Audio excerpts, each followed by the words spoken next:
Side 1 of this record was a discussion by teenagers of attitudes and problems growing out of the generation gap. Now we'll hear 6 parents discuss the same general subject. Here's what they say about themselves and their teenagers. Each generation has to live at their time and day. We live the way we were brought up because that was the way things were done. These kids are going to live faster than what we are expecting. To me, a generation gap with the kids are, we can't keep up with them. If we tell our child, well, look, quit complaining, you've never had it so good. It seems to me that this is a materialistic viewpoint. We have far more important things to leave our children.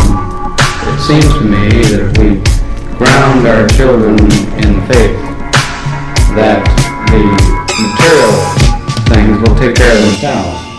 What do you think young people are attempting to say to us through their styles?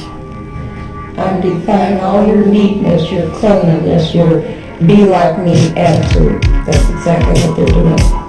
I honestly can't say that my girls have ever worn anything that I considered way out, and I don't know how I honestly answer that. I think that illustrates one of the things that happens today. We are conditioned to change. Even those of us that are older, we've become conditioned to young people wearing their hair much longer than what we were used to.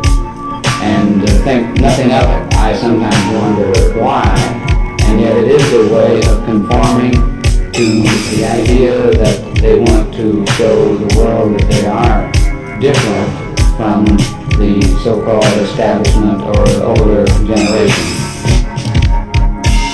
100 years have went by, awaiting patiently.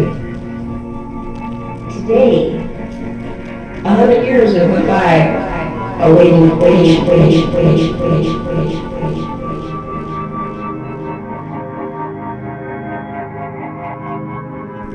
I'd like to talk about all these demonstrations we've heard about lately. Does a protest sign turn adults off? It's according to what the sign says.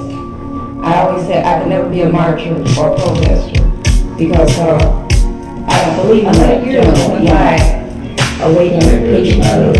Association. There has been picketing in the past. 100 years went by, awaiting patiently. It seems to me that in the minds of most adults, there is a tendency to classify picketing as rabble-rousing, when I may use the term.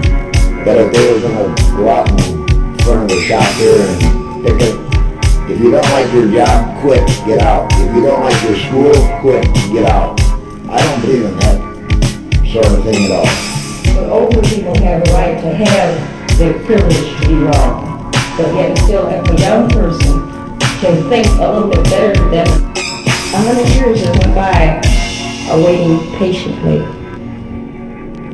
today, 100 years that went by, awaiting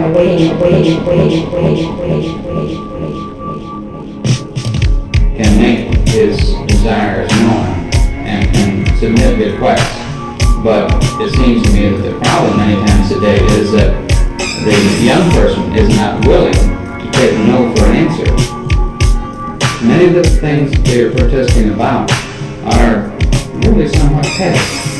Not really very important, but it's the fad today to protest. And I think that what we're doing is certainly not petty. I think that civil rights are not petty, and there have been many protests in these areas that have been much progress in civil rights over the past 15 years.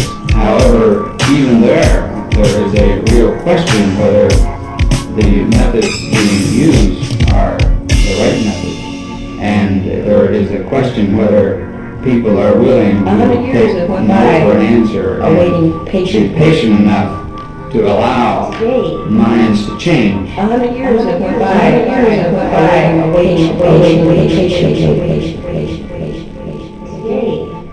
our young people have more compassion for the problem and the issue.